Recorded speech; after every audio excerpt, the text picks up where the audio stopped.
So hello everyone and welcome back to our channel. My name is Pawan Roniar. In this particular video, we are going to revise the second chapter of 12th physics, that is electric potential and capacitance from physics and MIDI. So basically we are doing only electric potential in this video and we will cover the capacitance in the next part. So बिना किसी time waste के शुरू करते हैं. So what is electric potential? So it is the work done in bringing a unit positive charge from infinity to the point without changing kinetic energy is called the electric potential at that point. ठीक है, जैसे एक unit charge को मतलब एक coulomb charge को हम लोग इन्फिनिटी से और एक पॉइंट तक लेकर आते हैं तो उसके वर्क डन को अगर स्लोली लेकर आते हैं तो वहाँ पे एक्सटर्नल वर्क करेगा तो उस वर्क डन की वैल्यू को हम लोग क्या कहते हैं, इलेक्ट्रिक पोटेंशियल कहते हैं उस पॉइंट का. ठीक है, लेकिन यहाँ पे कौन सा एक्सटर्नल एजेंट वर्क करेगा. लेकिन अगर यहाँ पे अगर इलेक्ट्रिक फोर्स कंजर्वेटिव फोर्स यहाँ पे अगर वर्क डन करे तो उसके नेगेटिव वर्क डन की वैल्यू को हम लोग क्या कहते हैं, इलेक्ट्रिक पोटेंशियल कहते हैं. अगर इसको फॉर्मूला वाइज समझते हैं तो यहाँ पे इलेक्ट्रिक पोटेंशियल हो जाएगा that is negative work done by a conservative force per unit charge and work done by external force per unit charge. ठीक है, तो इसके बराबर होता है. ठीक है, फिर आते हैं नेक्स्ट, इसमें है depends upon a reference frame. तो पोटेंशियल डिपेंड्स करता है रेफरेंस पे, क्योंकि हम लोग जब इसको निकालते हैं तो हम लोग इन्फिनिटी पे पोटेंशियल जीरो मानते हैं. ठीक है, जीरो एज्यूम करके निकालते हैं. अगर हम लोग इन्फिनिटी पे क्या करते हैं, पोटेंशियल की वैल्यू अगर चेंज कर दे तो यहाँ पे पोटेंशियल चेंज हो जाएगा, क्योंकि potential depends on a reference but change in potential does not depend on the reference. इसका यूनिट हो जाएगा volt joule per coulomb and newton metre per coulomb weber per second. सबसे ज्यादा ये और ये मतलब joule per coulomb newton metre per coulomb use होते हैं. ठीक है, फिर आते हैं हम लोग पोटेंशियल. पोटेंशियल हो जाएगा change in potential is equals to E dot D R that is area of a negative area of a E R graph का हो जाएगा. ठीक है, अगर हम लोग वी को डिफरेंशिएट कर दें विथ रेस्पेक्ट टू आर तो हमको क्या मिल जाएगा, इलेक्ट्रिक फील्ड आ जाएगा. Electric field is equals to minus D we by D R होता है. और इसका वैल्यू क्या होता है, मतलब इसका अगर मीनिंग देखें तो इलेक्ट्रिक फील्ड के अलॉन्ग में जाएंगे तो हमारा पोटेंशियल डिक्रीज करेगा. ठीक है, हाँ वाइस वर्सा. ठीक है, अगर इलेक्ट्रिक फील्ड को हम लोग क्या कर दें, इंटीग्रेट कर दें विथ रिस्पेक्ट टू आर तो हमको क्या मिल जाएगा, डेल्टा वी मिल जाएगा. Delta V is equals to E dot D R that is area of a we are graph. Negative area हो जाएगा. ठीक है, एंड ई यहाँ पे इलेक्ट्रिक फील्ड हो जाएगा negative slope of a we are graph. ठीक है, तो जो हम लोग ऊपर पढ़े हैं that is negative work done by a conservative force per unit charge, उसको हम लोग क्या कहते हैं, चेंज इन पोटेंशियल कहते हैं. ठीक है, हाँ जिसको ई डॉट डी आर का नेगेटिव वैल्यू लिखते हैं. It is scalar quantity, simple addition को फॉलो करता है, इसमें डायरेक्शन नहीं देखना होता है. ठीक है, हाँ रेफरेंस हम लोग इन्फिनिटी पे जब भी इक्वल टू जीरो माने तभी आया तो ये डिफरेंस पे डिपेंड करता है. Electric potential energy depend only in a conservative force. ठीक है, तो पोटेंशियल एनर्जी डिपेंड होता है only for a conservative force. ठीक है, हाँ तो E is equal to minus D we by D r slope of a negative slope of a we are graph. ठीक, नेक्स्ट है हमारे पास E is equal to minus a. Partial differentiation करते हैं जब मान लो अगर क्वेश्चन में दे दे आई कैप जे कैप और के कैप तीनों में देखा अगर इलेक्ट्रिक फील्ड पूछ देता है तो हम लोग पार्शियल डिफरेंशिएशन करते हैं. तो यहाँ पे जब एक्स का करेंगे तो वाई और जेड कांस्टेंट हो जाएगा, वाई का करेंगे तो एक्स जेड कांस्टेंट हो जाएंगे और जेड का करेंगे तो एक्स और वाई कांस्टेंट हो जाएंगे. ठीक है, नेक्स्ट है potential decreases in the direction of electric field. ये तो हम लोग को फॉर्मुला से भी पता चला है कि अगर इलेक्ट्रिक फील्ड के डायरेक्शन में हम लोग जाते हैं तो यहाँ पे पोटेंशियल डिक्रीज करेगा. जैसे यहाँ पे है इलेक्ट्रिक फील्ड अगर यूनिफॉर्म है तो यहाँ पे ए और बी पॉइंट है तो यहाँ पे V A is greater than B हो जाएगा. यहाँ पे along electric field potential decrease है. potential due to positive charge at some distance must be positive, ये कोई गारंटी नहीं है तो ये फॉल्स हो जाएगा. ठीक है, due to positive charge potential में भी पॉजिटिव भी हो सकता है, नेगेटिव भी हो सकता है और जीरो भी हो सकता है, क्योंकि ये रेफरेंस पे डिपेंड करता है. अगर हम लोग इन्फिनिटी पे नेगेटिव मान लेंगे तो यहाँ पे पॉजिटिव हो सकता है, अगर जीरो माने तो पॉजिटिव है, तो अगर वहाँ पे कुछ मान लें तो यहाँ पे वैल्यू चेंज हो जाएगा. ठीक है, हाँ क्योंकि चेंज इन पोटेंशियल इक्वल करना होता है. उसके बाद से आ जाते हैं अगर यहाँ पे सिस्टम ऑफ चार्ज मतलब दो चार्ज का अगर सिस्टम है तो कहाँ पे पोटेंशियल जीरो हो जाएगा. ठीक है, तो पोटेंशियल जीरो एक सिर्फ और सिर्फ एक ही कंडीशन में होगा अगर दोनों चार्ज है क्या है, अपोजिट नेचर के हैं तभी होगा. तो यहाँ पे दो जगह पे होता है, एक होता है उसके बीच में और एक होता है बाहर. तो इसको याद करने के लिए फॉर्मूला होता है x1 और x2. तो इसमें देखेंगे तो x1 दोनों में कंफ्यूजन होता है कि कौन सा मतलब इनसाइड का है कौन सा बाहर का. तो इनसाइड में वैल्यू आर से कम आएगी तो यहाँ पे नीचे वैल्यू ज्यादा होना चाहिए. तो R upon N plus one इसके अंदर वाला हो जाएगा एंड बाहर का देखेंगे तो एन माइनस वन हो जाएगा R upon N minus one. तो एक्स टू की वैल्यू हो जाएगी R upon N minus one, X one हो जाएगा R upon N plus one. ठीक है, at two point potential will be zero, one between the charge हो जाएगा and second left of the smaller charge हो जाएगा. बी जीरो करने के लिए दोनों चार्ज अपोजिट नेचर के होना जरूरी है. तो वही ठीक है. Next potential due to a point charge. Potential due to a point charge क्या होता है, that is K Q by R होता है. अगर नेगेटिव वैल्यू कुछ साथ देखेंगे तो माइनस के क्यू बाई आर हो जाएगा. और वही जो ग्राफ है वो नेगेटिव हाइपर रेक्टेंगुलर हाइपरबोला हो जाएगा. ठीक है, हाँ for N point Q1 Q2 and Q1 located at a distance R1 and R2 तो कितना हो जाएगा, तो इसका हो जाएगा that is K Q by जैसे K Q by R1 plus K Q one by R1 K Q two by R2. तो इसमें हम लोग के कॉमन लेंगे तो Q1 अपन R1 प्लस Q2 अपन R2 प्लस Q3 अपन R3 हो जाएगा. ठीक है, हाँ Q3 अपन R3. जो यहाँ पे है that is V equals to K की वैल्यू दे दिया है, के की वैल्यू, उसके बाद समेशन कर दिया है क्यू आई अपॉन आर है, ठीक है। हाँ, नेक्स्ट है हमारे पास that is electric potential due to varying. Electric potential axis पे देखेंगे तो अगर हम लोग इसको थोड़ा समझना चाहें तो अगर मान लो ये है हमारे पास इलेक्ट्रिक चार्ज, तो इलेक्ट्रिक चार्ज होता है अगर इसके पूरे पे क्यू चार्ज है, ठीक। हाँ, तो अगर हमको यहाँ पे दिखना है तो सिंपल हम लोग क्या करेंगे, यहाँ से डिस्टेंस इसका देखेंगे कितना होता है, तो अगर ये एक्स है और ये आर है तो इसका डिस्टेंस हो जाएगा X square minus X square plus R square, ठीक है। हाँ, तो यहाँ पे जो हो जाएगा इलेक्ट्रिक पोटेंशियल की वैल्यू कितनी हो जाएगी, तो इलेक्ट्रिक पोटेंशियल की वैल्यू हो जाएगी के और टोटल चार्ज क्यू, क्योंकि टोटल चार्ज क्यू है, और यहाँ पे अंडर रूट कर देंगे X square plus R square, ठीक है। हाँ, तो जो यहाँ पे एक्सिस पे होता है वो K Q upon under root R square plus X square होता है। इसके सेंटर पे के क्यू बाई आर हो जाएगा ये डिस्टेंस, उसके बाद अगर एक्स को बहुत ज़्यादा बड़ा कर दें तो के क्यू बाई एक्स आ जाएगा बाहर में, ठीक है। हाँ, अगर X is very greater than R है यहाँ पे, तो ठीक है। तो अगर ये ठीक, तो electric potential due to ring का अगर ग्राफ देखते हैं तो पहले कांस्टेंट रहता है, फिर उसके बाद R is equal to R के बाहर जाएंगे तो ये क्या हो जाएगा, हाइपरबोला हो जाएगा, ठीक है। हाँ, फिर आते हैं चार्ज ऐसे कॉर्नर ऑफ स्क्वायर पे रखते हैं, तो अगर यहाँ पे चारों कॉर्नर पे है तो यहाँ पे इलेक्ट्रिक फील्ड यहाँ पे जीरो हो जाएगा, बट यहाँ पे पोटेंशियल क्या हो जाएगा, ऐड हो जाएगा। कितना पोटेंशियल हो जाएगा, तो चार की वजह से अगर देखेंगे तो डिस्टेंस इसका बराबर हो जाएगा, तो अगर इस डिस्टेंस को अगर हम लोग एल मानते हैं, अगर इस डिस्टेंस को एल मान लें तो 4 × के क्यू बाई एल हो जाएगा, ठीक है। हाँ, फिर यहाँ पे आ जाते हैं तो यहाँ पे पोटेंशियल जीरो है, potential not equal to zero है एंड इलेक्ट्रिक फील्ड जीरो है। अगर यहाँ पे देखेंगे तो यहाँ पे दो प्लस क्यू है, दो माइनस क्यू है, तो यहाँ पे क्या हो जाएगा, पोटेंशियल जीरो हो जाएगा, इलेक्ट्रिक फील्ड भी जीरो हो जाएगा क्योंकि वो कट जाएंगे, ठीक। वेक्टर एडिशन में यहाँ पे देखेंगे तो electric field not equal to zero आएगा एंड लेकिन पोटेंशियल जीरो आ जाएगा। नेक्स्ट में है यहाँ पे plus Q plus Q plus Q, ठीक है। तो यहाँ पे इलेक्ट्रिक फील्ड भी not equal to zero and potential भी नॉट इक्वल टू जीरो, ठीक। फिर on a axis of a line charge rod, axis of a line charge rod पे होता है पोटेंशियल कितना हो जाएगा, कि लेमडा लॉग ए प्लस एल अपॉन ए। अगर इसको थोड़ा सा समझते हैं, लेट समझते हैं, तो इसको डिराइव कैसे करते हैं, तो डिराइव करने के लिए हम लोग यहाँ से एक्स डिस्टेंस पे जाके डी क्यू चार्ज अज्यूम करते हैं डी एक्स लेंथ का, और हम लोग कैसे इंटीग्रेट करते हैं, तो अगर पोटेंशियल हम लोग लिखेंगे तो डी वी हम लोग लिखेंगे तो कितना हो जाएगा, के डी क्यू अपॉन एक्स, ठीक है। और यहाँ पे डी क्यू की वैल्यू हम लोग लिख देते हैं that is lambda D x, ठीक है। तो यहाँ पे 1/x को इंटीग्रेट कर देंगे दोनों रख के ए से ए प्लस एल के, तो यहाँ पे वैल्यू आ जाएगा के लेमडा लॉग ए प्लस एल अपॉन ए हो जाएगा, ठीक है। हाँ, फिर आते हैं हाफ रिंग के यहाँ पे अगर कोई भी थीटा किसी भी आर्क को ले लेंगे तो उतना ही वैल्यू आ जाएगा क्योंकि वहाँ पे चार्ज सेम रहेगा तब, ठीक है। हाँ, तो चार्ज और डिस्टेंस दो ही चीज देखेंगे तो यहाँ पे पोटेंशियल क्या हो जाएगा, के क्यू बाई आर हो जाएगा, ठीक। हाँ, नेक्स्ट है hollow conducting and non conducting solid conducting sphere, ठीक है। हाँ, तो यहाँ पे हॉलो स्फीयर ले लो या फिर कंडक्टिंग स्फीयर ले लो या फिर नॉन कंडक्टिंग और सॉलिड कंडक्टिंग स्फीयर ले लो, नॉन कंडक्टिंग स्फीयर ले लो, ठीक है। हाँ, तो इसका वैल्यू कितना होता है, ठीक।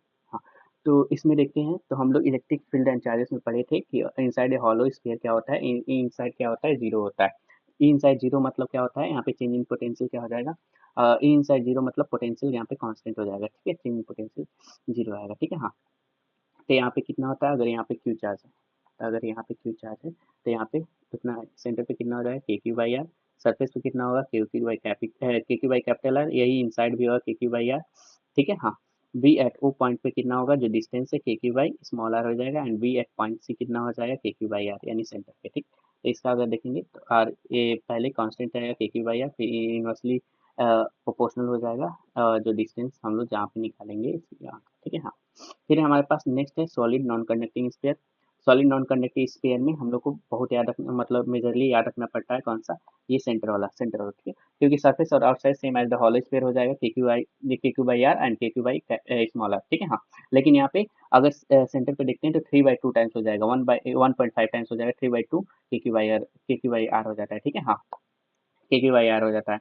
और यहाँ पे वी इनसाइड देखते हैं तो वी इनसाइड याद करने का सिंपल तरीका होता है, वी इनसाइड को याद करने के लिए कि हमको क्या आना चाहिए, 3/2 के क्यू बाई आर आना चाहिए कहाँ पे, अगर हम लोग वैल्यू पुट कर दें X is equal to zero, तो ठीक है, small R is equal to zero, तो ठीक है। हाँ, तो इसको याद हम तो ऐसे याद किए के क्यू बाई टू आर की पहले याद कर लेंगे, उसके बाद यहाँ से 3r² minus small are square, ठीक है। हाँ, तो अगर इसमें हम लोग आर को जीरो पुट कर देंगे तो 3r² से यहाँ पे क्या कट जाएगा, r² कट जाएगा, 3/2 के क्यू बाई आर आ जाएगा, ठीक है। हाँ, नेक्स्ट है हमारे पास electric potential due to dipole at a general point, तो डाइपोल की वजह से हम लोग एट ए जनरल पॉइंट पे देखते हैं, ठीक है। हाँ, तो सबसे पहले हम लोग इसको इक्वेटोरियल लाइन पे देखते हैं, ठीक है। तो इक्वेटोरियल लाइन पे जीरो होता है। इक्वेटोरियल लाइन पे जीरो इसलिए होता है क्योंकि यहाँ पे हर एक मतलब अगर देखेंगे तो जितना प्लस क्यू से डिस्टेंस है उतना ही नेगेटिव से डिस्टेंस आता है। इसी की वजह से टोटल क्या हो जाता है, कैंसिल हो जाता है। तो वी इक्वेटोरियल आ जाता है यहाँ पे जीरो। वी एक्सियल कितना आता है, तो वी एक्सियल आ जाता है K P upon R square minus A square, ठीक है। तो अगर आइडियल डाइपोल होगा तो आइडियल डाइपोल में क्या होता है, आर इज कैप बहुत बड़ा हो जाता है ए से, तो केपी अपॉन आर स्क्वायर आ जाता है, ठीक है। K P upon R square. अब कहेंगे कि यहाँ पे नीचे आर स्क्वायर कैसे आ गया पोटेंशियल में, तो यहाँ पे पी की वैल्यू कितनी है, टू इंटू क्यू इंटू ए है। तो एक ए से एक ए कट जाता है डिस्टेंस, तो के क्यू बाई ए ही, के क्यू बाई आर ही आता है, मतलब यहाँ पे डायमेंशनली करेक्ट होता है, ठीक है। लेकिन एट पी पॉइंट पे देखते हैं क्या हो जाता है, K P cos theta upon R square होता है। यहाँ पर भी पी की वैल्यू क्या है, टू क्यू यही है, क्योंकि अगर यहाँ पे पी है तो एक कंपोनेंट लेंगे यहाँ पे पी कॉस थीटा और एक यहाँ पे लेंगे पी साइन थीटा। तो इक्वेटोरियल की वजह से जीरो हो जाएगा और इसके वजह से आ जाएगा कितना आ जाएगा, K P cos theta upon R square, ये वाला आर स्क्वायर हो जाएगा, ठीक है। हाँ, यहाँ से ठीक। नेक्स्ट है हमारे पास, if potential zero then electric field must be zero, ठीक है। तो पोटेंशियल जीरो हो और electric field must be zero, ये फॉल्स है, क्योंकि हम लोग पहले ही पढ़ते हैं कि इलेक्ट्रिक फील्ड पोटेंशियल कांस्टेंट रहता है तभी भी तब वहाँ पे इलेक्ट्रिक फील्ड जीरो हो जाता है, मतलब पोटेंशियल कांस्टेंट है मतलब कुछ वैल्यू है, ठीक। ऐसे समझ सकते हैं, ठीक। नेक्स्ट हमारे पास if field is zero, electric field zero then potential must be zero, ये कोई कंफर्मेशन नहीं होता है, ठीक है। हाँ, क्योंकि हम लोग पीछे केस देख सकते हैं कि देख चुके हैं कि जहाँ पे फील्ड भी जीरो था लेकिन पोटेंशियल कुछ ना कुछ आ रहा था, ठीक है। हाँ, if potential constant then electric field is zero, ये 100% सही है, क्योंकि हम लोग पढ़ते हैं E is equal to minus D we by D R. तो अगर हम लोग डिफरेंशिएशन में कोई कांस्टेंट लेते हैं तो उसका जीरो वैल्यू आता है। नेक्स्ट है if electric field is constant then potential is zero, तो ये कोई कंफर्म नहीं होता है, क्योंकि हम लोग पढ़े हैं एक यूनिफॉर्म इलेक्ट्रिक फील्ड में पोटेंशियल की वैल्यू आती है, तो यहाँ पे जीरो लिखा है तो ये फॉल्स हो जाएगा। If you move perpendicular to the field potential remain constant, 100% true होता है, एंड चेंज इन पोटेंशियल वहाँ पे जीरो हो जाता है, ठीक है। इक्वी पोटेंशियल सरफेस क्रिएट कर लेता है। Potential increase if you move opposite to the direction of electric field, 100% true है, क्योंकि along the electric field potential decrease करता है एंड उसके अपोजिट जाएंगे तो इंक्रीज करेगा। नेक्स्ट है potential difference does not depend on the difference, तो ये पहले पढ़ चुके हैं। Point is always same between the two point, difference point is always same between two point, इसलिए, ठीक है। हाँ, फिर पोटेंशियल एनर्जी यहाँ पे पढ़ेंगे, potential energy of system of charge particle. तो पोटेंशियल एनर्जी डिफाइंड ही होता है सिस्टम ऑफ चार्ज के लिए, for a charge Q the potential energy is equal to Q is equal to Q into V होता है, क्यू इंटू वी, ठीक है। हाँ, क्योंकि Q is equal to U by V होता है, V is equal to U by Q होता है, जो स्टार्टिंग में हम लोग पढ़े थे। Using the electric field E is equal to हो जाएगा क्यू इज इक्वल टू, यहाँ पे हो जाएगा ई डॉट डी आर, तो यहाँ पे बी की वैल्यू हम लोग लिख रख देंगे, तो ई डॉट डी आर हो जाएगा, इंटू मल्टीप्लाई कर देंगे क्यू से, तो यहाँ पे यू इज इक्वल टू आ जाएगा क्यू इंटू वी, ठीक है। हाँ, अगर दो चार्ज सिस्टम के लिए देखते हैं तो यू कितना होता है, K Q one Q two upon R हो जाएगा, ठीक। अगर तीन चार्ज सिस्टम के लिए देखते हैं तो इसका एक फॉर्मूला होता है कि कितने नंबर ऑफ टर्न्स बन रहे हैं, तो इसके नंबर ऑफ टर्न्स हम लोग सबसे पहले निकालते हैं, तो वो एन की वैल्यू कितनी हो जाती है, N into N minus one by two, ठीक है। नंबर ऑफ टर्न्स होते हैं उसके बाद हम लोग निकाल लेते हैं, ठीक है। जैसे यहाँ पे हम लोग तीन चार्ज लेते हैं, system of charge 3 point Q1 Q2 and Q2 arrange in triangular configuration with resistance R1 and R2 and R3, ठीक है। यहाँ पे दिया है, ठीक।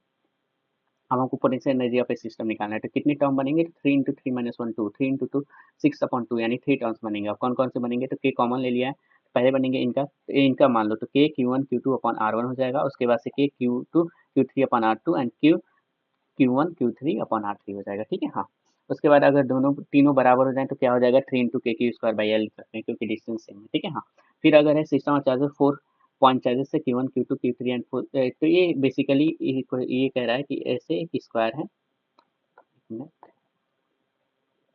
स्क्वायर है यहाँ पे, और स्क्वायर पे चार्ज रखा है यहाँ पे Q1 Q2 Q3 and Q4, ठीक है। और यहाँ पे डिस्टेंस हो जाएगा, तो ये हो जाएगा हमारा R12 R23 R34 and R14, ठीक है। हाँ, R41 और 14, ठीक है। हाँ, तो यहाँ पे R21 और 12, ठीक है। हाँ, तो यहाँ से निकालेंगे तो यहाँ पे कितने बनेंगे, तो four into four minus one that is 12 upon two, यानी सिक्स पेयर बनेंगे, तो यहाँ पे 1 2 3 4 5 6, तो यहाँ से सिक्स पेयर जो बने वो ये है, ठीक है। हाँ, फिर है हमारे पास नेक्स्ट, अगर चारों बराबर हो जाए तो वही हो जाएगा, दैट इज चार इसके आ जाएंगे और दो आ जाएंगे ये वाले, दो आ जाएंगे ये रूट टू एल वाले, ठीक है। तो कितना हो जाएगा, four K Q square by L और root two into K Q square by L, ठीक है। हाँ, क्योंकि ये आ जाएगा two K Q square upon L by root two वाला आता है, ठीक है। सॉरी, नीचे रूट टू एल आएगा, तो रूट टू एल आएगा तो टू ऊपर है तो कट जाएगा, ठीक है। अरे ये ऐसे आता है, दैट इज टू, यहाँ पे है two K Q square upon root two L आएगा, तो रूट टू से टू कटेगा तो ऊपर रूट टू आ जाएगा, ठीक है। हाँ, नेक्स्ट यहाँ पे दिया है टोटल नंबर ऑफ टर्म्स जो पोटेंशियल एनर्जी का होता है n into N minus one upon two, N is number of charges. फिर है यहाँ पे work done external is equal to, work done external is equal to हो जाएगा यहाँ पे वर्क डन एक्सटर्नल होता है प्लस डेल्टा यू होता है and change in kinetic energy equals to Q delta V. ठीक है, तो वर्क डन का यहाँ पे तीन फॉर्मूला है, डायरेक्टली पूछ सकता है कुछ भी देकर। सबसे ज़्यादा क्यू डेल्टा वी हो गया, इससे पहले हो जाएगा डेल्टा यू, तो हम लोग डेल्टा यू को हम लोग क्यू डेल्टा वी भी लिखते हैं। उसके बाद से वर्क डन एक्सटर्नल को हम लोग लिखते हैं चेंज इन काइनेटिक एनर्जी। ठीक है, हाँ, total work done total is equal to change in kinetic energy. तो ये तीन फॉर्मूला हम लोग याद रखेंगे। ठीक है, तो अगर हम लोग यहाँ पे देखो, अगर एक्सटर्नल वर्क करेगा तो ये पॉजिटिव वैल्यू, लेकिन यहाँ पे work done by electric field पूछ देगा तो हम लोग नेगेटिव वैल्यू कर देंगे। यहाँ पे इलेक्ट्रिक फील्ड के लिए नेगेटिव वैल्यू हो जाता है। ठीक है, हाँ। फिर अगर जो काम खुद हो रहा है जैसे होना चाहिए, मतलब किसी भी नेचुरल फिनोमिना फिनोमिना होता है, जैसे प्लस प्लस रिपेल कर रहे हैं, अगर दोनों रिपेल कर रहे हैं तो नेचुरल फिनोमिना, तो पोटेंशियल एनर्जी डिक्रीज करता है। In every natural phenomena potential energy decrease होगा। ठीक है, हाँ। अगर जबरदस्ती हो रहा है, अगर हम लोग करा रहे हैं तो उसमें पोटेंशियल एनर्जी इंक्रीज होगा। ठीक है, हाँ। सेम है, पोटेंशियल एनर्जी डिक्रीज होगा तो काइनेटिक एनर्जी बढ़ेगा तो स्पीड बढ़ेगा। अगर काइनेटिक एनर्जी कम हो रहा है तो पोटेंशियल एनर्जी बढ़ेगा। ठीक है, हाँ।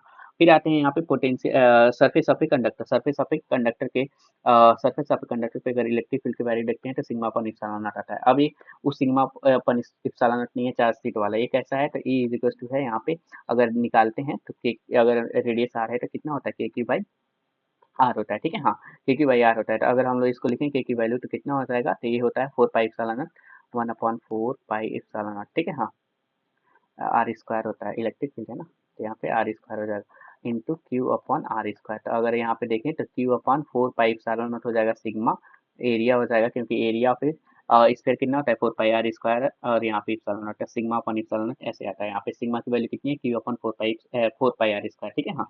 तो यहाँ पे अगर सिग्मा की वैल्यू लिखें तो कितना हो जाएगा, तो यहाँ पे सिग्मा की वैल्यू कितनी हो जा रही है, that is Q upon 4 pi R square. ठीक है, हाँ, सिग्मा अपॉन एप्सिलॉन नॉट आ रहा है। ठीक, फिर आते हैं self energy. Self energy defined होता है, जैसे मान लो अकेले कोई है, यहाँ पे एक स्फीयर है। ठीक, एक स्फीयर पे बताना है कि कितना इसका पोटेंशियल एनर्जी, तो पोटेंशियल एनर्जी तो हमेशा पेयर के लिए होता है, तो इसके लिए हम लोग सेल्फ एनर्जी डिफाइन करते हैं। अगर ये हॉलो है, ठीक, सरफेस चार्ज पे है, तो ये हॉलो के लिए कितना होता है, तो हॉलो के लिए होता है यहाँ पे के क्यू स्क्वायर बाई 2 आर, जिसको हम लोग लिखते हैं 0.5 के क्यू स्क्वायर बाई आर। ठीक है, हाँ, 0.5 के क्यू स्क्वायर बाई आर। ठीक, लेकिन अगर यहीं पे हम लोग क्या लिख ले, सॉलिड ले लें। ठीक, और सॉलिड ले लें, यूनिफॉर्मली चार्ज स्क्वायर लेने, तो उसके लिए सेल्फ एनर्जी होता है 0.6 के क्यू स्क्वायर बाई आर। 0.6 में 0.5 होता है आउटसाइड का एंड 0.1 के क्यू स्क्वायर बाई आर किसके लिए होता है, इनसाइड के लिए होता है। ठीक है, हाँ, जो यहाँ पे दिया है अच्छे से, यू टोटल कितना होता है सॉलिड नॉन कंडक्टिंग स्फीयर के लिए 0.6 के क्यू स्क्वायर बाई आर हो जाएगा, 0.5 होता है सरफेस टू इंफिनिटी के लिए एंड 0.1 होता है सेंटर टू सरफेस के लिए। फिर आते हैं इक्विपोटेंशियल सरफेस। इक्विपोटेंशियल सरफेस मतलब इक्वल पोटेंशियल होता है एक रीजन में या फिर एक सरफेस। तो equipotential surface is an imaginary surface होता है where every point has the same electric potential. Delta V zero हो जाएगा, तो डेल्टा वी जीरो यानी वर्क डन जीरो हो जाएगा। This means there is no potential difference between any two point, तो वहाँ पे क्या हो जाएगा, वर्क डन जीरो हो जाएगा। क्यों, क्योंकि वर्क डन होता है that is equal to Q into delta beta. अगर ये जीरो हो जाएगा तो ये भी जीरो हो जाएगा। ठीक, फिर आते हैं टाइप ऑफ इक्विपोटेंशियल सरफेस। तो चार्ज डिस्ट्रीब्यूशन पॉइंट चार्ज के लिए स्फेरिकल हो जाएगा, इनफिनाइट लाइन के लिए सिलेंड्रिकल हो जाता है, क्योंकि लाइन चार्ज है तो ऐसे ऐसे ऐसे बनाएंगे तो सेम डिस्टेंस पे रहेगा तो सिलेंड्रिकल शेप ले लेगा। फिर इनफिनाइट चार्ज प्लेट के लिए प्लेन हो जाएगा, लॉन्ग डिस्टेंस रिंग के लिए स्फेरिकल हो जाएगा। ठीक है, हाँ। फिर आते हैं कैरेक्टरिस्टिक। तो पोटेंशियल डिफरेंस क्या हो जाता है, डिफरेंस हो जाता है, तो एक जीरो हो जाता है सॉरी। तो एक ही पोटेंशियल सरफेस है तो पोटेंशियल कांस्टेंट तो डेल्टा भी जीरो ही हो जाएगा, वर्क डन जीरो हो जाएगा, अभी हम लोग बात किए हैं। फिर एक ही potential surface always at a right angle to the electric field, हाँ सही, इलेक्ट्रिक फील्ड ऐसे है तो यहाँ पे ऐसे रहेगा। ठीक है, ए पॉइंट चार्ज के लिए एक ही पोटेंशियल सरफेस। ठीक है, हाँ। फिर आते हैं नेक्स्ट हमारे पास है electrostatic of a conductor. Electrostatic of conductor में क्या होता है, इलेक्ट्रोस्टैटिक शील्डिंग पढ़नी है, जहाँ पे ई इंड्यूस हो जाता है। कैसे, क्योंकि पहले ये क्या है, पहले ये न्यूट्रल कंडक्टर था। ठीक है, न्यूट्रल कंडक्टर था तो इसके प्लस माइनस एक पास थे, लेकिन इलेक्ट्रिक फील्ड में जैसे ला देंगे तो यहाँ पे इलेक्ट्रॉन कैसे, इलेक्ट्रॉन इधर शिफ्ट हो जाएंगे। तो हमको पता है इलेक्ट्रिक फील्ड पॉजिटिव से नेगेटिव चार्ज की तरफ जाता है, तो ये अंदर क्या कर देगा, इंड्यूस कर लेगा इलेक्ट्रिक फील्ड। क्योंकि एक कंडक्टर के इनसाइड में हमेशा नेट इलेक्ट्रिक फील्ड जीरो होता है, वो इलेक्ट्रोस्टैटिक शील्डिंग कर लेता है। ठीक है, तो यहाँ पे ई इंड्यूस की वैल्यू कितनी होती है, जो एक्सटर्नल लगा है उसके सेम एज अपोजिट, मतलब नेट जीरो करना है तो नेट जीरो करना है तो एक्सटर्नल प्लस ई इंड्यूस कैसा हो जाएगा, जीरो हो जाएगा, तो एक्सटर्नल ई नॉट के बराबर हो जाएगा, मतलब ई इंड्यूस ई नॉट के बराबर ही होगा। ठीक है, हाँ, तो जितना एक्सटर्नल इलेक्ट्रिक फील्ड होगा उतना ही अपोजिट में इंड्यूस हो जाएगा। ठीक है, हाँ, क्योंकि उसको नेट जीरो करना है। जैसे यहाँ पे क्वेश्चन आ जाएगा, question in neutral conducting sphere है, find electric field of centre due to a plus two charge. ठीक है। तो इलेक्ट्रिक फील्ड हमको निकालना क्या निकालना है, electric field of A centre निकालना है due two plus Q charge. कैसा होगा, तो इसका कैसा हो जाएगा, नेट कितना हो जाएगा, जीरो हो जाएगा। ठीक है, यहाँ पे पूछना चाहिए एक्चुअली में इसको ई इंड्यूस पूछना चाहिए, लेकिन थोड़ी सी एरर हो गई। ठीक है, तो ई ड्यू टू क्यू कितना हो जाएगा, ई ड्यू टू क्यू हो जाएगा K Q by are square, क्योंकि हम लोग यहाँ पे निकाल रहे हैं आर डिस्टेंस पे। ठीक है, और ई इसका क्यू का और प्लस इंड्यूस का मिला के नेट इसका कैसा हो जाएगा, जीरो हो जाएगा, क्योंकि ये न्यूट्रल कंडक्टर है। ठीक है, हाँ, कंडक्टर जीरो हो जाएगा। तो यहाँ पे ई इंड्यूस की वैल्यू कितनी हो जाती है, माइनस सी क्यू, जो कि बराबर हो जाएगा माइनस के क्यू बाई आर स्क्वायर के। ठीक है, हाँ, बेसिकली यही निकालना था, यही क्वेश्चन पूछता है। नेक्स्ट है सिक्स इंपॉर्टेंट पॉइंट में, तो यहाँ पे अगर हम लोग कंपेयर करें इलेक्ट्रिक फील्ड का, तो यहाँ पे इलेक्ट्रिक फील्ड डेंसिटी कम है और यहाँ पे ज़्यादा है। तो इलेक्ट्रिक फील्ड बी पे ज़्यादा है और ए पे कम है, लेकिन potential along electric field decrease होता है, तो बी ए ज़्यादा हो जाएगा बी बी से। ठीक है, हाँ, और यहाँ पे जाते हैं, तो ये वेरी इंपॉर्टेंट एक फॉर्मूला होता है, that is change in potential is equal to होता है ई आर कॉस थीटा। ठीक है, चेंज इन पोटेंशियल हो जाएगा ई आर कॉस थीटा। ठीक है, चेंज इन पोटेंशियल हो जाएगा E R cos theta, change in potential is equal to E R cos theta. ठीक है, नेगेटिव वैल्यू होता है। ठीक है, हाँ, ईयर कॉस थीटा होता है। ठीक है, हाँ, ईयर कॉस थीटा। ठीक, अगर हम लोग क्या करते हैं कॉस थीटा, मतलब अगर इलेक्ट्रिक फील्ड और आर दोनों सेम साइड का लेंगे, तो यहाँ पे कॉस जीरो वन हो जाएगा, यहाँ पे वैल्यू ई आर आ जाएगा। ठीक है, लेकिन हम लोग को वी और वी भी चेक करना है। अगर वी हायर पोटेंशियल पे है तो ये प्लस की वैल्यू आएगा, अगर ये लोअर पोटेंशियल पे है तो यहाँ पे माइनस की वैल्यू आएगा। ठीक है, क्योंकि पोटेंशियल है। फिर आते हैं हम लोग डेल्टा वी, यानी चेंज इन पोटेंशियल हम की वैल्यू निकालना है for infinite charge sheet at A and B. ठीक है, हाँ, तो अगर ए एंड बी पे हम लोग देखते हैं, तो यहाँ पे ए पे अगर लिखते हैं तो कितना हो जाएगा, ठीक है, हाँ, तो अगर ए पे हम लोग देखेंगे तो Q upon two A epsilon naught into क्या हो जाएगा, आर ए हो जाएगा, यहाँ पे Q upon A epsilon naught into R B हो जाएगा। क्यों? क्योंकि यहाँ पे डेल्टा बी क्या होता है, that is equal to E into R हो जाता है। ठीक है, हाँ, जो कि यहाँ पे कॉस जीरो है, क्योंकि दोनों यहाँ पर इलेक्ट्रिक फील्ड इधर ही रहेगा, आर बी इधर ही है, तो ई इंटू आर कर देंगे सिंपल, तो डेल्टा बी आ जाएगा।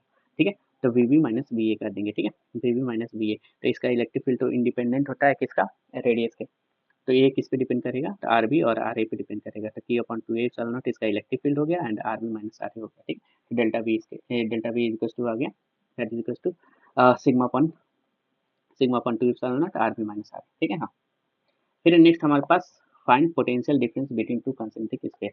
तो दो कंसेंट्रिक स्फीयर के बीच में अगर हम लोग पोटेंशियल डिफरेंस निकालते हैं तो कितना होगा, तो अगर हम लोग पोटेंशियल डिफरेंस मान लो यहाँ पे V2 निकालते हैं और यहाँ पे V2 और यहाँ पे V1 निकालेंगे, क्योंकि किसका ज़्यादा हो, तो V2 पे देखेंगे तो इसके वजह से देखेंगे तो के क्यू स्क्वायर बाई आर, के क्यू बाई आर हो जाएगा, और यहाँ पर भी के क्यू बाई आर, तो ये कट जाएगा, लेकिन इसके वजह से यहाँ पे हो जाएगा K Q by small are, और यहाँ पे और यहाँ पे होता है that is K Q by capital R. तो बेसिकली वही आ जाएगा, that is delta V equal to K Q one upon small R minus one upon capital R. तो इसमें जो होता है कॉन्सेंट्रिक स्फीयर में, तो इसका पोटेंशियल डिफरेंस केवल इनर चार्ज पे डिपेंड करता है, बाहर वाले चार्ज पे नहीं डिपेंड करता है। Potential difference does not depend on the charge on the outer surface, only inner charge पे डिपेंड करता है। ठीक है, हाँ, when to concentric spherical charge connected with a wire with potential difference becomes zero, all the charge of a inner sphere will flow to the outer surface। ठीक है, हाँ, जब इसको हम लोग कनेक्ट कर लेंगे, ठीक है, तो यहाँ पे क्या होता है, नीचे से अंदर से बाहर चार्ज मूव कर जाता है। ठीक, क्योंकि दोनों का पोटेंशियल डिफरेंस जीरो हो जाता है, क्योंकि इसका पोटेंशियल कांस्टेंट है, मतलब जितना अंदर का पोटेंशियल उतना ही बाहर का कर लेगा। ठीक है, इसी की वजह से पोटेंशियल कांस्टेंट मतलब अगर देखो कोई भी कंडक्टर अगर दोनों को जोड़ लेंगे तो दोनों का V1 equal to V2 potential बराबर हो जाएगा। ठीक है, हाँ, फिर आते हैं work done external is equal to delta U, that is change in potential energy equal to Q delta V हो जाएगा। ठीक है, जो कि हम लोग इतने बार पढ़ चुके हैं। फिर हमारे पास work done by electric field, तो नेगेटिव वैल्यू होता है डेल्टा यू का, that is minus Q delta U, जो इधर पढ़े हैं।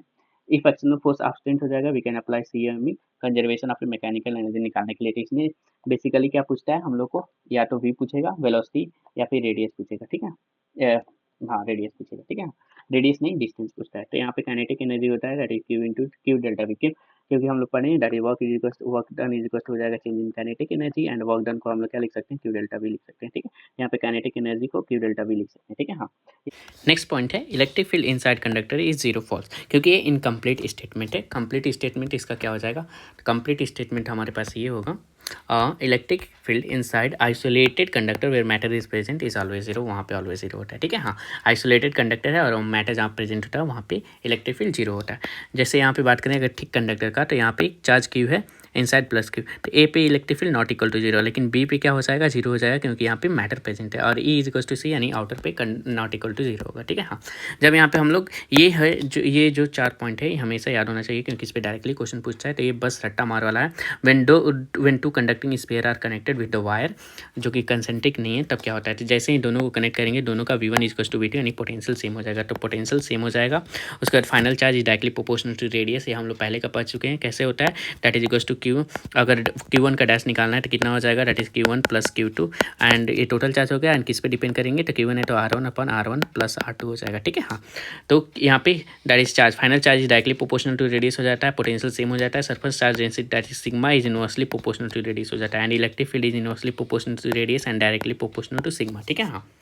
फिर है नेक्स्ट हमारे पास, after earthing potential of a conductor must be zero, charge में और में नॉट बी जीरो होता है। ठीक है, तो सिंपल क्या होता है, अर्थिंग मतलब होता है अगर हम लोग जैसे दो कंसेंट्रिक अगर जिस स्फीयर को हम लोग क्या करते हैं, अर्थिंग करते हैं, उसका क्या हो जाता है, पोटेंशियल जीरो हो जाता है, बात खत्म। ठीक है, क्यों वहाँ पे जीरो हो भी सकता है, नहीं भी हो सकता है, ये हम लोग निकाल लेंगे। ठीक है, कैसे निकालेंगे, तो वहाँ पे पोटेंशियल लिख के उसको जीरो पुट कर देंगे तो वहाँ से वैल्यू आ जाएगा। Final charge on each sphere when the outer surface is ground. ठीक है, जैसे यहाँ पे आउटर सरफेस को अगर हम लोग ग्राउंड कर देते हैं, यहाँ पे पोटेंशियल जीरो हो जाता है, लेकिन यहाँ पे क्यों है ना, तो अगर यहाँ पे पोटेंशियल लिखेंगे तो यहाँ पे पोटेंशियल क्या हो जाएगा, तो लेट्स डू इट। तो यहाँ पे पोटेंशियल कैसे हो जाएगा, जैसे मान लो इस पॉइंट को हम लोग P मान लेते हैं। ठीक है, तो Vp कितना हो जाएगा, Vp हो जाएगा हमारे हिसाब से पहले KQ1 अपॉन कैपिटल R हो जाएगा, प्लस यहाँ पे मान लेते हैं Q डैश मान लेते हैं। ठीक, Q dash upon capital R हो जाएगा। ठीक है, is equals to zero put करेंगे तो ये उधर जाएगा। ठीक है, तो नेगेटिव वैल्यू में K अपॉन R कट जाएगा, तो यहाँ पे Q डैश आ जाएगा, माइनस का Q1 आ जाएगा वैल्यू। ठीक है, हाँ। जिसको ग्राउंड किया है, जिसको ग्राउंड नहीं किया है उसका चार्ज तो सेम ही रहेगा, जिसको ग्राउंड किया है उसका वैल्यू उसका पोटेंशियल जीरो हो जाएगा। फाइनल चार्ज आने आउटर स्फीयर कितना हो जाएगा, तो फाइनल चार्ज आने आउटर स्फीयर हम लोग निकालेंगे। ठीक है, हाँ। तो इसकी वैल्यू ये आ गई है, Q is equals to minus Q1। ठीक है, जब हम लोग बाहर वाले को ग्राउंड किए हैं। ठीक, अब यहाँ पे दिया है दैट इज इसमें हम लोग अंडर वाले को ग्राउंड कर दिए, तो अंडर वाले को ग्राउंड कर दिए तो इसका पोटेंशियल क्या हो जाएगा, जीरो हो जाएगा। ये Q dash is equals to Q1 इसके वाले का, जो हम लोग यहाँ पे नीचे निकालें।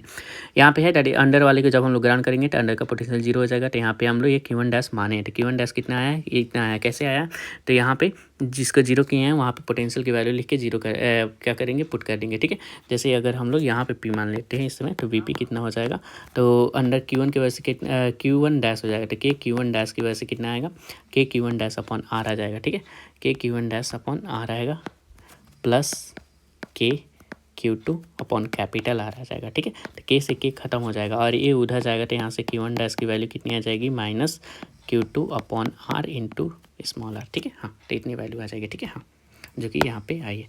नेक्स्ट है हमारे पास, from large distance then distance of the closest approach. ठीक है, तो यहाँ पे हम लोग क्लोजेस्ट अप्रोच निकालना है। ठीक है, तो ये कैसा है कि यहाँ पे एक चार्ज फिक्स है और एक चार्ज को हम लोग क्या करेंगे, V0 से फेंकेंगे। तो यहाँ पे क्लोजेस्ट अप्रोच की वैल्यू बतानी है, क्योंकि ये प्लस है तो दोनों क्या है, एक सबसे स्मॉल डिस्टेंस पे आ जाएंगे, उसके बाद रिपेल करके डूब जाएंगे, तो उस R की वैल्यू निकालें। तो यहाँ पे कंजर्वेशन ऑफ मैकेनिकल एनर्जी निकाल सकते हैं, क्योंकि यहाँ पे इलेक्ट्रोस्टैटिक फोर्स ही काम कर रहा है। सॉरी, हम लोग ज़बरदस्ती फेंक रहे हैं, तो इलेक्ट्रोस्टैटिक फोर्स ही इसे रिपल्सन देगा। ठीक है, तो यहाँ पे कोई भी और भी फोर्स यहाँ पे एक्ट नहीं कर रहा है। तो यहाँ पे कंजर्वेशन ऑफ मैकेनिकल एनर्जी लगाएंगे। ठीक है, कैसे करेंगे, सॉल्व करते हैं। तो यहाँ पे हम लोग लगाएंगे COME। ठीक है, हाँ, COME लगाएंगे तो इनिशियली कितना दिया है, हाफ mv0 स्क्वायर दिया है। तो इनिशियली इसका पोटेंशियल एनर्जी जीरो रहेगा, क्योंकि ये बहुत दूर रहेंगे। ठीक है, बहुत दूर रहेंगे।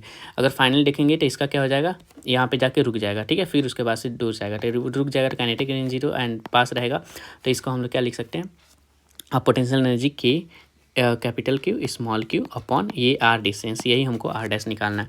तो यहाँ पे तो ये तो जीरो है, तो R डैश की अगर हम लोग वैल्यू निकालेंगे तो कितना हो जाएगा, तो R डैश की वैल्यू, तो R इधर आ जाएगा तो ऊपर चला जाएगा 2KQ अपॉन mv स्क्वायर। ठीक है, तो दिस इज द आंसर। ठीक है, तो ये यहाँ पे आ गया। नेक्स्ट है हमारे पास क्वेश्चंस। चलो आप क्वेश्चन करते हैं। ठीक है, हाँ, क्वेश्चन करते हैं। तो क्वेश्चन करते हैं, क्वेश्चन क्या कह रहा है, what amount of work is done in moving A charge of A 4 coulomb. तो चार्ज हमारे पास कितना दे दिया है, 4 कूलम दे दिया है। From A point of V1 दे दिया है हमारे पास 220 एंड V2 दे दिया है हमारे पास 230। तो यहाँ पे वर्क डन पूछा है, अरे यार सिंपल है, वर्क डन पूछा है तो हम लोग Q डेल्टा भी लगा देंगे, और कुछ नहीं बोला था एक्सटर्नल का है, तो Q यहाँ पे हो जाएगा 4 और यहाँ पे डेल्टा भी कितना आ जाएगा, 230 माइनस 220 यानी 10 आ जाएगा। मतलब यहाँ पे कितना वर्क डन हो रहा है, 40 जूल का। ठीक है, हाँ, बात खत्म। नेक्स्ट हमारे पास तीसरा क्वेश्चन है, 3 पॉइंट चार्ज है, -Q plus Q and -Q are place है स्ट्रेट लाइन पे इक्वल डिस्टेंस पे। Electric potential energy of a system निकालना है। 3 चार्ज है तो कितने आएंगे, 3 ही आएंगे। ठीक है, मतलब 3 सेट बनेंगे। कैसे, n इंटू n-1 रखेंगे तो 3 इंटू 2 अपॉन कितना हो जाएगा 2, तो 2 से 2 खत्म हो जाएगा, 3 पेयर बनेंगे। 3 पेयर कौन कौन से बनेंगे, तो पहला पेयर किसका बनेगा, इसका बनेगा, और इसका दूसरा पेयर, और तीसरा इसका पेयर बनेंगे। तो ये और ये दोनों सेम है, तो इसको हम लोग क्या करेंगे, 2 इंटू क्या कर देंगे, 2 इंटू और कैप प्लस क्यू, फिर उसके बाद माइनस क्यू, तो यहाँ पे अपॉन कर देंगे ए, ठीक है। हाँ सॉरी आर है तो ये आ जाएगा that is -2 q² upon R. Plus का कौन हो जाएगा, ये वाला जो दोनों बीच में है, तो ये माइनस क्यू प्लस हो जाएंगे तो k² अपॉन आर आ जाएगा। तो k² और -2q², तो यहाँ पे आ जाएगा -k² अपॉन आर। एक का बचेगा, यहाँ पे k छूट गया, ठीक है। हाँ तो एक आ जाएगा -k² अपॉन आर, ठीक है। हाँ सो हम लोग गलत किए हैं। कैसे गलत किए हैं, क्योंकि यहाँ पे हम लोग डिस्टेंस देखेंगे तो इन दोनों के बीच में 2r आ जाएगा, 2r आ जाएगा, ठीक है। तो ये हाफ हो गया और एक ये हो गया हाफ, और ये कितना है हमारे पास 2, तो 2 में से हाफ चला जाएगा तो कितना बचेगा 1.5, तो यहाँ पे 3/2 आ जाएगा, ठीक है। तो -3/2 k²/r ये हो जाएगा हमारे पास सही, ठीक है। सो नेक्स्ट क्वेश्चन है हमारे पास क्वेश्चन नंबर 4। क्वेश्चन नंबर 4 क्या कह रहा है, that in uniform electric field area electric field की वैल्यू कितनी दे रही है 10 न्यूटन पर कूलम, और यहाँ पे डेल्टा वी पूछ दिया, delta V that is equal to V A minus V B, ठीक है। तो ये हो जाएगा हमारे पास ई आर कॉस थीटा, ठीक है, जो कि हमको वैल्यू पता होनी चाहिए। ई की वैल्यू दे रही है 10, यहाँ पे आर दे दिया है 2, द ए और बी के बीच में आर, और इसके बीच में अगर हम लोग क्या देखें थीटा देखते हैं, तो दिस इज द थीटा, तो दिस इज 60 डिग्री, ठीक, तो दिस इज 60 डिग्री, तो ये कितना होगा, तो अगर यहाँ से देखेंगे तो दिस इज 60, तो दिस इज 120 बेसिकली, तो यहाँ पे हम लोग cos 120 डिग्री लिखेंगे जिसकी वैल्यू होती है -1/2, ठीक है। तो यहाँ पे 2 से 2 कट जाएगा, तो यहाँ पे आ जाएगा -10, ठीक है। हाँ तो यहाँ पे डेल्टा भी आ गया -10 वोल्ट का, यहाँ पे पोटेंशियल डिफरेंस है, ठीक है। हाँ नेक्स्ट क्वेश्चन है हमारे पास, the work done to move a charge on a potential surface, जो कि 0 हो जाएगा, क्यों, क्योंकि work done on a Q delta V की पोटेंशियल मतलब पोटेंशियल सेम हो जाएगा, तो डेल्टा वी 0 आ जाएगा, तो वर्क डन 0 हो जाएगा। नेक्स्ट है हमारे पास equipotential surface are shown in figure, then the electric field strength कितना होगा, तो हम लोग को यहाँ से इलेक्ट्रिक फील्ड निकालना है, तो इलेक्ट्रिक फील्ड होता है -ΔV/ΔR। अब हम लोग डेल्टा वी निकालते हैं, ठीक है, या फिर हम लोग ΔV/ΔR कर सकते हैं, लेकिन हम लोग को यहाँ पे थीटा लेना पड़ेगा, क्या, क्योंकि हमको ये तो पता है कि जो इलेक्ट्रिक फील्ड होता है वो क्या होता है, इलेक्ट्रिक पोटेंशियल सरफेस से हमेशा परपेंडिकुलर डिस्टेंस पे होता है, ठीक है, ये परपेंडिकुलर होगा, ठीक है। हाँ ये परपेंडिकुलर होगा, ठीक है। हाँ ये परपेंडिकुलर होगा, तो हम लोग इससे नहीं निकाल सकते, तो हम लोग क्या करेंगे, वही अपना फार्मूला जो ऊपर यूज़ किए हैं वही करेंगे, डैट इज़ और delta V is equals to होता है ई आर कॉस थीटा, ठीक है। हाँ तो यहाँ से ई निकालना है यानी इलेक्ट्रिक फील्ड निकालना है, तो delta V upon R cos theta निकालेंगे, ठीक है। हाँ तो डेल्टा वी हमारा कितना हो जाएगा, तो डेल्टा वी अगर हम लोग लेते हैं टोटल, तो डेल्टा वी अगर 2 के पॉइंट के बीच में लिखते हैं तो हमारे पास 10 आ जाता है, ठीक। हाँ और उसके बाद ये माइनस की वैल्यू होती है, ठीक। फिर यहाँ पे हम लोग नीचे है आर कॉस थीटा, तो आर की वैल्यू कितनी है, तो आर हम लोग के बीच में 10 से 20 ए भी है, 10 से 20 ए भी है, तो ये भी हो जाएगा 10, एंड कॉस थीटा कितना हो जाएगा, कॉस थीटा हो जाएगा हमारा, यहाँ से ये एंगल देखना है, तो दिस इज़ 30, तो दिस इज़ बेसिकली 90, तो ये हो जाएगा 60, हमारे पास 60 हो जाएगा, तो ये कितना हो जाएगा 120 हो जाएगा, तो 120, तो कॉस 120 की वैल्यू होती है -1/2, ठीक है। तो ये 2 से कट जाएगा, cos 120, तो -1/2 वैल्यू आएगी, तो कितने आंसर आ रहा है, हाँ सही है, तो ये आ जाएगा -1/2 वैल्यू, ठीक। तो -1/2 वैल्यू, 1 मिनट, -1/2 वैल्यू आ जाएगी, और -1/2 वैल्यू, ठीक। तो यहाँ पे आ जाएगा 5, तो यहाँ पे 5 2 10, तो यहाँ से 2 आ रहा है, ठीक है, तो यहाँ से 2 आ रहा है, और ये पहले माइनस है, तो यहाँ पे प्लस का 2 आ रहा है, प्लस का 2 वोल्ट आ रहा है, ठीक। तो यहाँ पे कितना आ रहा है 200 वोल्ट पर मीटर, अच्छा हाँ सॉरी ये सेंटीमीटर में दिया है, तो यहाँ पे सेंटीमीटर में दिया है, तो यहाँ पे 10⁻² से मल्टीप्लाई करेंगे तो ऊपर 10⁻² से हो जाएगा, तो यहाँ पे आ जाएगा प्लस का 200, ठीक है, वोल्ट। नेक्स्ट है हमारे पास क्वेश्चन है, potential at a centre of a non conducting sphere is 0, then potential at a surface of a sphere, ठीक है। तो इसका हम लोग सिंपल है ऐसे समझेंगे कि जो ये होता है, ये हमारा हो गया चार्ज स्फीयर, ये हो गया सेंटर पे, ठीक है। तो इसका हम लोग को जो यहाँ पे डेल्टा वी होता है यहाँ का, और इसका delta we does not depend on difference, it always a same constant होना चाहिए, तो इनिशियली और फाइनली देख लेंगे, ठीक है। तो इनिशियली कितना होता है, तो इनिशियली यहाँ पे होता है KQ/R, और यहाँ पे होता है 3/2 KQ/R, ठीक है। तो इनिशियली डिफरेंस देखेंगे तो कितना का है डिफरेंस देखेंगे, तो इनिशियली डेल्टा वी कितना है, तो इसमें से इसको माइनस करेंगे तो आ जाएगा KQ/2R, क्यों, क्योंकि 3/2 1.5 में से 1 माइनस करेंगे तो 0.5 ही आएगा, ठीक है। तो ये इनिशियल वैल्यू है, तो ये भी फाइनली होना चाहिए, तो डेल्टा वी की वैल्यू कितनी आनी चाहिए, KQ/2R आना चाहिए, ठीक है। हाँ अब क्या किया क्वेश्चन में, क्वेश्चन में माना है कि सेंटर पे 0 है, तो हम लोग को सरफेस पे बताना है, तो सेंटर पे 0 है, तो डेल्टा वी को हम लोग वी सेंटर माइनस VS लिखे हैं, तो KQ/2R आया है, ठीक है। हाँ तो यहाँ पे सेंटर पे क्या कर दिया है 0 कर दिया, तो यहाँ पे वी एस पे पूछा है, तो ये आ जाएगा माइनस के क्यू बाई 2r। देखिए सही है, हाँ ठीक है। नेक्स्ट है हमारे पास इक्विपोटेंशियल सरफेस दे दिया है तो D2 पॉइंट चार्ज, तो कंपेयर करना है R1 और R2 को। यहाँ पे हिंट दे दिया है, तो R1 और R2 को करने के लिए तो हिंट दे दिया है that is electric field is equals to minus delta V upon delta R, ठीक है। हाँ, तो यहाँ पे देखेंगे तो यहाँ पे 10 से 20, 20 से 30 यानी डेल्टा V ये तो सेम हो गया। तो हमको इसमें और इसमें रिलेशन देखना है। तो अगर हम लोग Q से जितना दूर जाते हैं तो इलेक्ट्रिक फील्ड कम होता है, तो ये वैल्यू कम हो रही है तो डेल्टा R ज़्यादा होगा, मतलब R1 से R2 ज़्यादा होगा, तो इसमें R1 से R2 ज़्यादा हो जाएगा, ठीक है। तो इसी के साथ ये चैप्टर खत्म हो जाता है। Thank you so much, thank you so much, ठीक है। अब हम लोग नेक्स्ट वीडियो में इसके PYQ कर रहे होंगे और इलेक्ट्रिक फील्ड के भी PYQ अपलोड हो जाएंगे, ठीक है। तो थैंक यू सो मच। अगर वीडियो अच्छा लगा तो लाइक शेयर एंड